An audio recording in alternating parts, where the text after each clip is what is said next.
Hi, welcome to Hindustan Times. I'm Aditi Prasad. The Union Budget for fiscal year 2022-23 has been presented by Finance Minister Nirmala Sitharaman in the Parliament, and the big takeaway from this budget seems to be the huge amount of capital expenditure that is going to happen over the next 1 year and the years after that. The big focus was, as I said, infrastructure spending with a significant increase in capital expenditure outlay. Some experts have called this budget a mix of short term booster doses and long term structural emphasis. And I'm joined by Hindustan Times editor in chief Sukumar Ranganathan and HT's data and political economy editor Roshan Kishore to decode budget 2022-23 for our viewers. Sukumar, when we spoke last time, we discussed pre-budget expectations. I remember you had talked in great. Sorry, you. I sorry, there was some disturbance. I remember you had talked in great detail about investments in infrastructure, and that you said in turn will boost job opportunities and create livelihoods and boost growth. Now, has this budget met those expectations? In many ways, yes.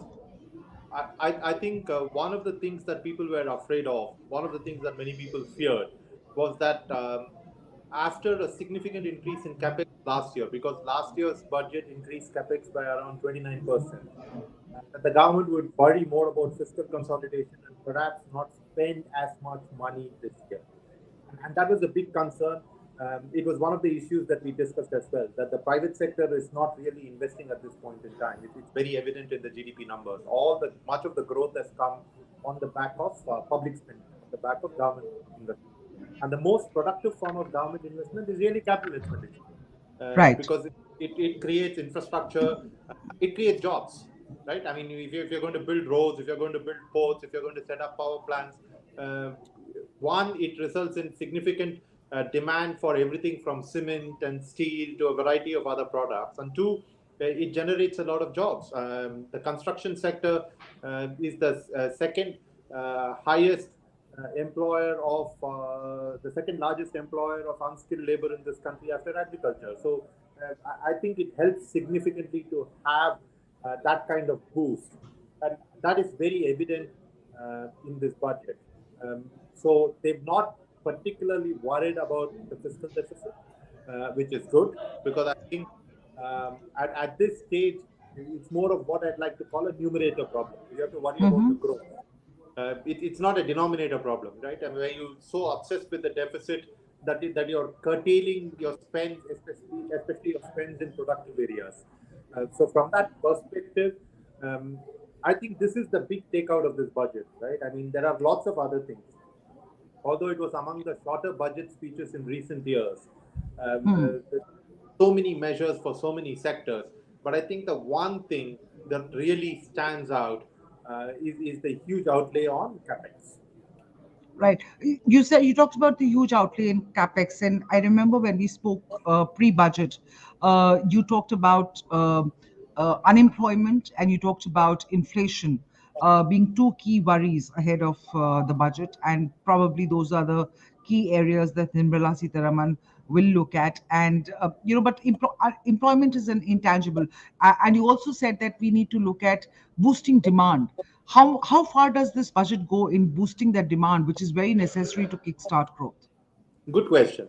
Um, Short answer, doesn't directly do so. Um, in fact, I think it's probably one of the misses of this budget. If we were looking for something that could boost sentiment in the short term, something that could boost consumption in the short term, and typically these are things like handouts, these are things like tax stops, these are things like an extra exemption for something else, anything that Hmm. increases the discretionary spend of households.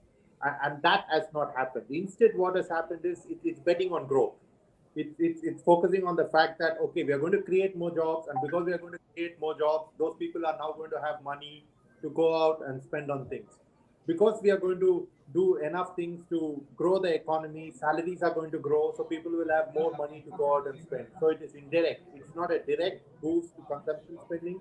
It's more of a bet on growth and the expectation that this growth will translate, and in ideal circumstances, it should translate, will translate into increased demand. So you're not seeing a direct infusion of demand, which you typically see in case of a fiscal stimulus, right? I mean, a cash handout to people, uh, what the US did, right? Checks in the mail. Those kind Hmm. of things result in an immediate increase in the discretionary amount that households have. But in this case, it's much more indirect. They are betting on the government is betting on growth to boost demand.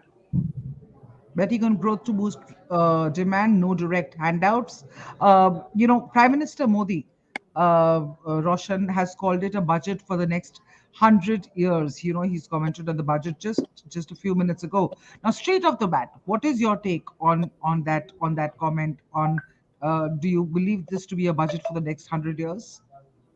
Aditi, I think the way to look at this budget is, that it also reflects that the political regime which has presented this budget is extremely secure.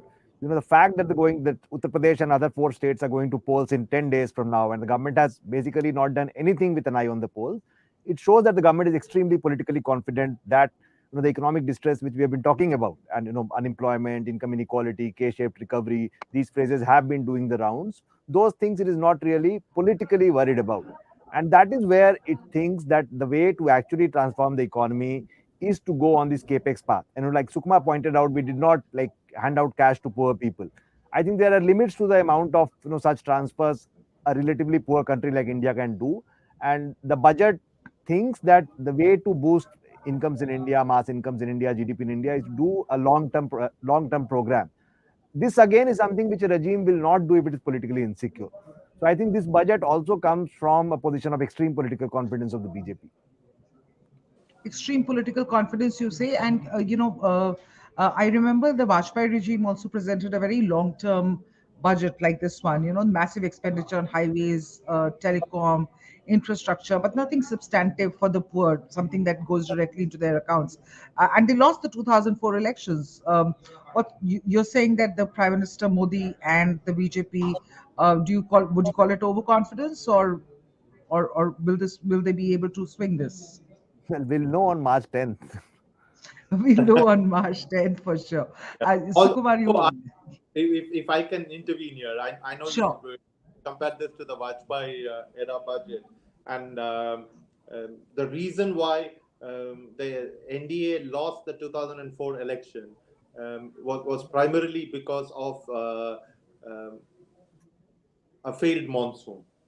There was nothing else to it, right? And so on one side you had the India Shining campaign, but on the other side you had significant rural distress because of a failed monsoon followed by a patchy monsoon, and because the elections were brought forward, um, there was no time to recoup. I think if the elections had followed their normal cycle, I think the elections were brought forward by around 6 months. Had the elections followed the normal cycle, the result might have well been different. I mean, it could have still been the same. There's no way you can tell, but it might have been very different. So I don't think the two situations are comparable at all. So the two situations you say are not comparable. So are you saying, Sukumar, then that this budget and the 22 to 2022 elections, do you feel there will be some, um, uh, you know, there won't be any impact of this budget on the elections which are just around the corner? In the No, next I think couple of weeks, India goes to vote. Yeah, but I think Roshan put it perfectly. He said, like, there is nothing in this budget which is really got anything to do with the polls. I mean, I couldn't find anything. I don't know whether Roshan has anything to add to this, but I've scanned through some of the fine print. Obviously, I've not read it all because it's a huge document. I couldn't find Hmm. anything, even in the fine print, uh, targeted at specific states, targeted at a specific grouping within those states, which would help. Roshan? No, I mean, there's basically nothing. They have to be like freebies which can be sold. Something like a cash transfer, a farm loan waiver, an enhancement of PM Kisan. I mean, there's no such thing. Even the food subsidy, I think the Garib Kalyan Yojana does not seem to have got an extension, which is a big thing. Yeah, All which right. which seems which seems to assume that this distress is over, Yeah. right? I mean, it seems to assume that the economy is back on track. This distress is over. It was always supposed to be a time-bound thing. We've had two extensions in it, I think, and quite honestly, I was expecting an extension, but clearly the government thinks that an extension is not needed. Which also means that the government will have to cut down on its procurement, because it will not, no, it will have nothing to do with those surplus procured grains.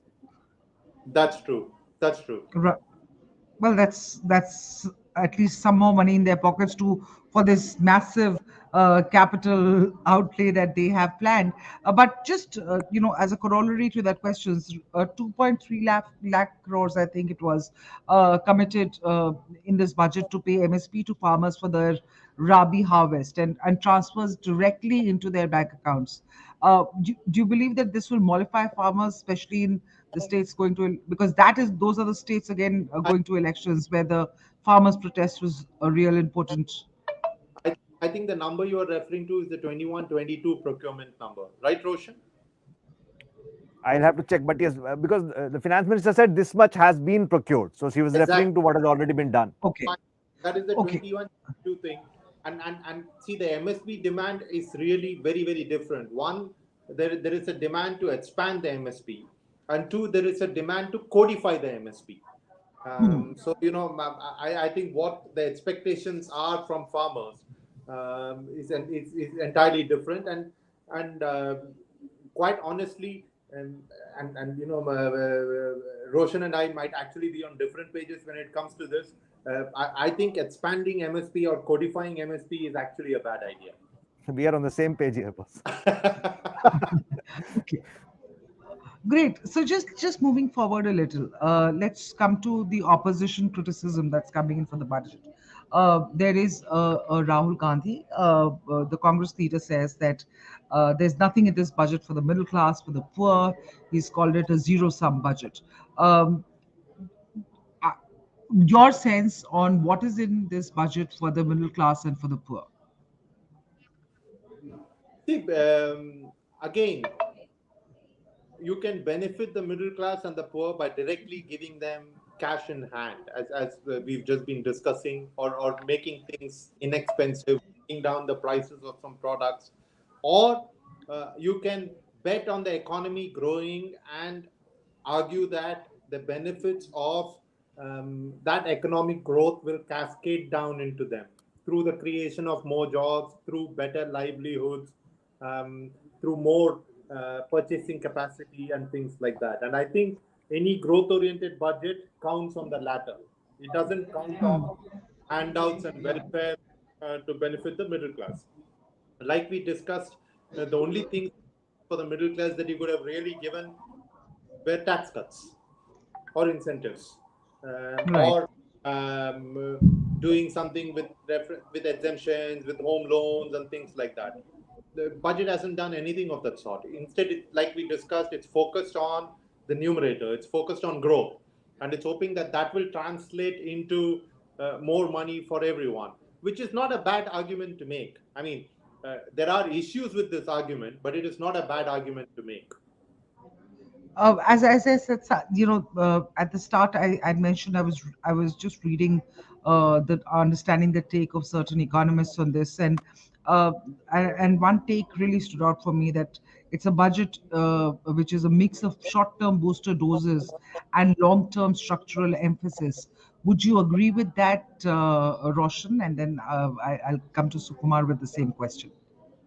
Well, I don't see many short-term booster doses as far as the budget is concerned. I mean, unless you consider the fact that there has not been a sharp fiscal consolidation, because the fiscal deficit has been kept at 6.4%. So it was, if it was brought down sharply to say 5.5% or 5%, then of Hmm. course it would be a different matter. But this is a budget essentially, like I said in the beginning, about long-term policy vision and priorities of the government. They think that there are no short-term solutions to the problems which the Indian economy has faces today, and this budget, I think, ought to be seen. This is a government which is now presented. It was 5 years in the first time, and this is the third budget here. So this is a work in progress as far as this government is concerned. Now, whether one agrees with the political economic direction of the budget or not is a different question. And there, the question which you asked Sukumar earlier, uh, Hmm. you know, people, whether they are the rich or the poor or the middle classes, do not vote solely on economic considerations. Remember that this is a government which did demonetization before the last UP elections and still won a thumping majority, notwithstanding the enormous economic pain which demonetization unleashed. So, the political translation of economic policy decisions do not necessarily always happen in the same realm. So the government is actually daring the opposition that, even if I have not given you any short-term relief measures to the economy, can you make sure that this comes back to politically hurt me? Unless that happens, we are not going to see a change in this political direction. All right, Sukumar, just the key challenge ahead. There's a projected 9.2% growth in FY22 to above pre-pandemic levels. Now, the Indian economy, however, continues to face a slew of structural challenges that perhaps have existed even before the COVID-19 pandemic. And right now, inflation, frankly, is the most important headwind. Now, how I mean, I know that the finance minister the budget speech maybe could not have done much because the inflation is something that can be directly controlled by the RBI. But in your sense, could the finance minister have done anything in her speech, announced anything that could have sort of put this inflation headwind could have been done away with? Short of playing around with the tax on fuel, I don't think there's anything that the government can really do when it comes to inflation in the short term, right? You'll have to understand that there are really two components to inflation, right? I mean, there is the imported component to inflation, which in our case comes mainly from fuel, and fuel are on a rise. Last week they crossed $90 a barrel. The expectation of the economic survey, which I assume is also the expectation of the budget, is that the average fuel price in 22-23 will be between $70 and $75. It could be higher. If it is higher, it's going to be problematic for all of us. So there is an imported aspect of inflation, and then there is another aspect of inflation, which is the domestic aspect of inflation, which is largely caused by supply side constraints. And there were significant supply side constraints, and in some cases, supply side disruptions. The disruptions were caused by the pandemic and the restrictions. Many of those Right. restrictions no longer, I mean, they don't happen anymore. The second wave and the third wave, you didn't see the same kind of supply side disruptions that you saw during the first wave. But there are supply side constraints that are there. Chips, for instance, are still in short supply in many parts of the world. Shipping Right. containers in short supply in many parts of the world. So there are supply side constraints which come back to bite people with and inflation is a sort of combination of both. And can there be any short term measures that the government can announce or the minister can announce which can tackle inflation? I would think not. Uh, okay, fair enough. I want to come to a more interesting part of the budget speech, which had me totally flummoxed, for instance, because I know nothing about it. But maybe you can shed some light on it for me as well as for our viewers. What is this digital currency that the government is now contemplating? And I have never dabbled in digital currency or crypto or anything, so hence I don't know. But I'm sure you. I mean, I would love to know, and I'm sure so would our viewers. Yeah, but this is basically there is a view that central banks should launch their own digital currency. Some countries in the world are experimenting with it, and now the finance minister has announced that Reserve Bank of India will announce a central bank digital currency, which is based on blockchain technology sometime in the course of this year, which is a good move, right? I mean, it's basically you have private cryptocurrencies, right? Like Bitcoin, it's a private cryptocurrency, and instead of having private cryptocurrencies, because I'm a conservative, right? So I believe that currency management has to be done at the sovereign level. I don't think you can have private people issue currencies. So I think Reserve Bank issuing a digital currency is probably a good move. I'm not sure a lot of young people agree with me, because they are people who invest heavily in crypto. Even in small town India, there's been huge investments in crypto. But I dare say a lot of these investments have happened in ignorance. They've happened also because of heavy advertising by these crypto exchanges, which rather than speak about the benefits and the risks, have actually focused on how they seem to be ways to make money quickly. I mean, some of their advertising has been pretty irresponsible. So I think the effort to tax crypto is is understandable, because anyone who makes money in any mechanism has to pay tax in this country, right? I mean, if you're a resident of this country and you're earning money on some transaction, you have to pay tax on it. And the fact that we will have a central bank issued digital currency is, to my mind, a good thing. Roshan? I would defer to your judgment here, boss. I can only say that the 30% tax which has been imposed on capital gains in crypto is a welcome move, because a lot of investment in crypto which we're seeing in India is essentially gambling, to put it like plain and simple, and gambling ought to be taxed. Hmm. Okay, so basically everything, all crypto to be taxed at 30%, and a currency, a digital currency of our own by the RBI. So will they operate simultaneously? You're saying, Sukumar, you said that the youngsters will not be happy with the news of a currency by RBI. Why do you think they would not be happy with that move? Because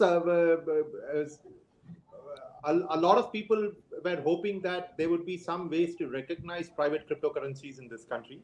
You can't have private cryptocurrencies, right? Period.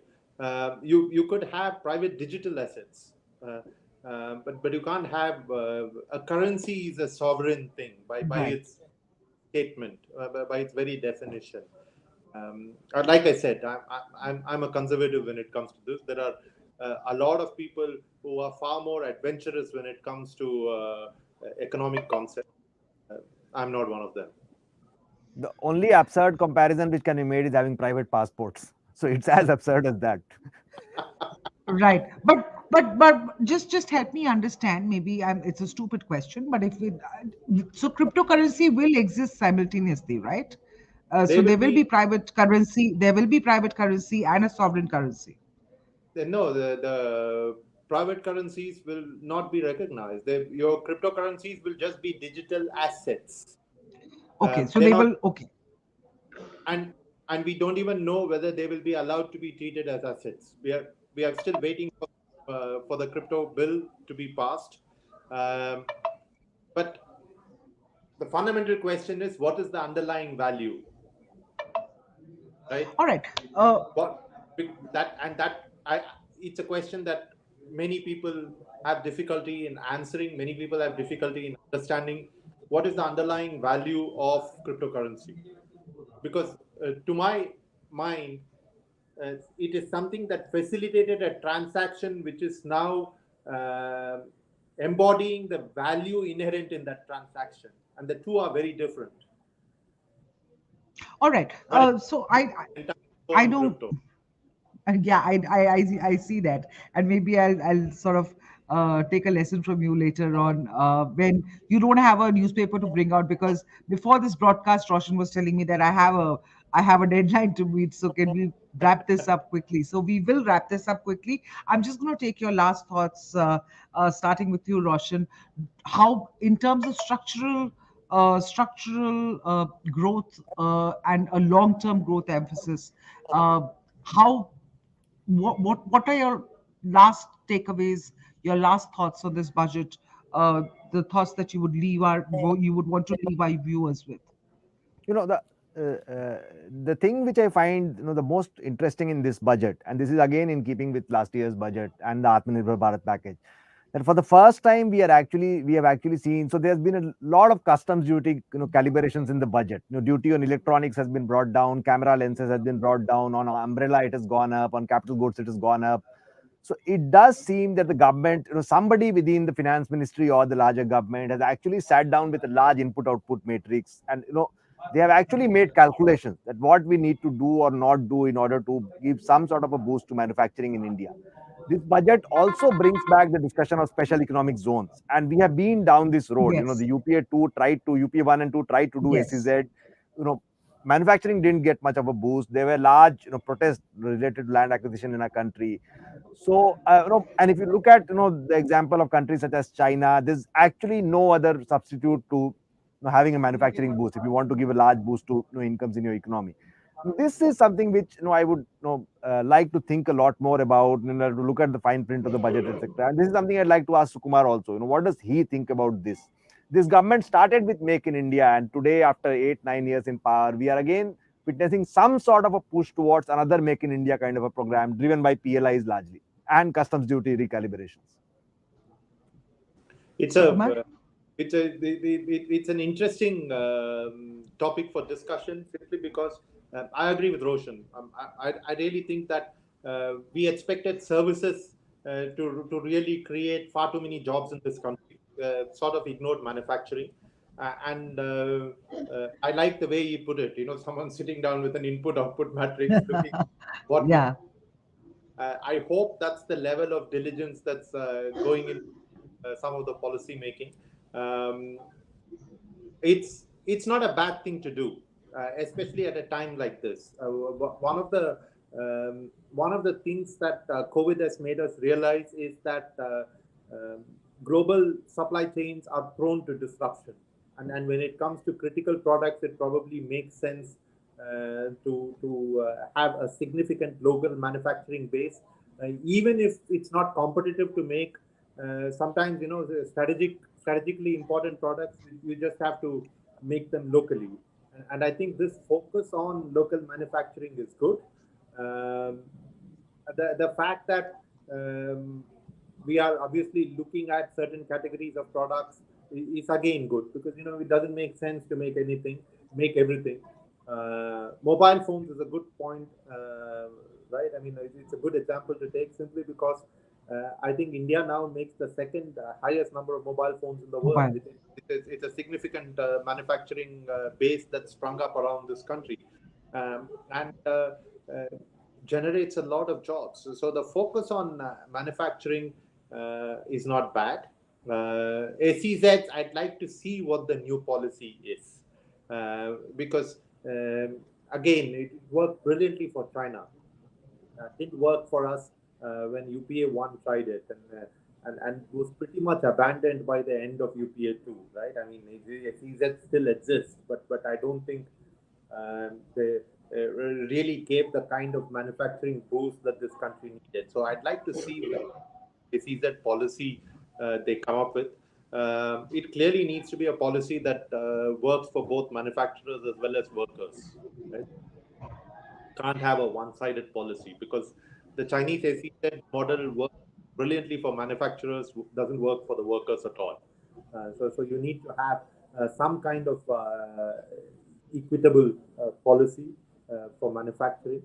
But again, that is beyond the purview of the budget. They've just said that they'll come up with one, and I'm hoping that sometime in the course of this year, we'll get to see the contours of what the SEZ policy is. But this focus on domestic manufacturing in this budget is I think, welcome, including for domestic defense manufacturing, because I do think that with improvements in infrastructure, with improvements in logistics, India can be a manufacturing base in certain products. Um, and time and again, there have been flashes of promise, but they've not really been realized. And this government has shown the kind of concerted intent required to possibly make it succeed. So I'm hoping it will work, because it can really create a huge number of jobs, and that manufacturing jobs are really what this country needs at this point in time. Right? Right, especially with regard to creating livelihoods, isn't it, Yeah. Sukumar? Because as I think Roshan pointed out, we've depended far too long on the service sector to provide job opportunities and to increase job opportunities in this country. So a big infrastructure push and huge capital expenditure outlay by the Modi government, a budget which is clearly aimed at growth. And let's see whether that growth comes about. And I'm sure in an election year, also very, very critical that not really giving out the SOPs uh, which one would have expected from a budget in an election year, especially with elections just around the corner. It's a big risk, but also shows, as Roshan pointed out, the confidence of this government going forward. Thank you so much for joining this broadcast. You were watching Budget with HT, Decoding the Budget with HT. We'll keep coming back to you with more. Stay tuned to Hindustan Times. Thank you.